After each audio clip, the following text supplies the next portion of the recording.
life I was waiting for never became a paramour. Sin had me strapped to a spell, being relatable. Every time I tried to fight back, demons pulled out the torture rack, stretching out my soul with sin being the binding straps. The inefficacy of living my life like that. Imagine what might have happened if I hadn't stopped biting back. I surrendered the routine. There wasn't a lot of fighting that, thinking it would always be the same, accepting I was fine with that. It's a little lust that needs deleting, plus it's just a science fact, until the real fact hit me that the goddess is a violence act, a spiritual trade for pleasure in exchange for my holy fire, trading away my blessings like bathing in murky mire. In God's sight it was wholly detestable. He called me to step back and see what I was doing. Look at all the years of sin it's taken in realization. I stood there, my soul suddenly shaking. The shape of my life was shameful, my blessings were being wasted. I grieved deep in my soul at the futility. I was trading the pain I was abating, was about to fucking swallow me. I was about to quit until I heard him gently call to me. Don't be afraid, just pick up your cross and follow me. Hear the calling like angels rejoicing in the morning. Stand up and see the truth. Hear the calling. One way or another he's returning to the earth.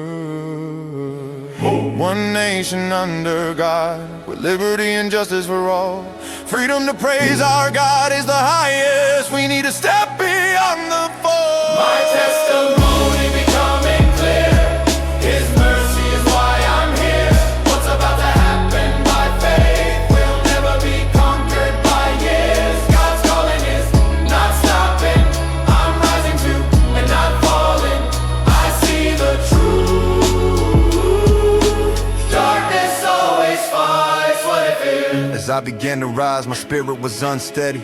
It hurt a lot at first, the burden was so heavy. I was broken so badly, I was a shard elemental, spinning like a whirlwind of glass and sheet metal. Not letting anyone close, alone with 10 toes. I lost everything so many times, I was a ghost. God told me I was his, I argued but you left me alone. I called on you all these years, you never even answered the phone. Why was I ignored, abandoned, left wounded and worn? My enemies trampled all over my soul, my heart dashed on the stones. I barely clung to hope, and so clearly at the end of my rope I endured real violence. You say I'm yours, but that's cope. I called on you from my side, exposed to constant humiliation. Not to mention all the lethal, brutal shots I was taking. Wasn't I worth saving? Didn't you see me fucking suffer? You just threw me into the wild to make me tougher, dog and hounded, but you didn't give a shit about me. He wasn't angry with me, he just calmly whispered into my spirit. I was there telling you the truth, even when you didn't want to hear it. I was with you at every moment, especially when you were hopeless. You never saw me because your anger had you blind and unfocused.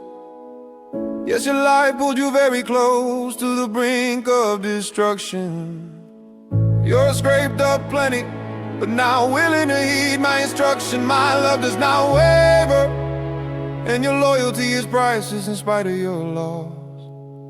You don't know how rarely someone willingly picks up their cross. Hear the calling.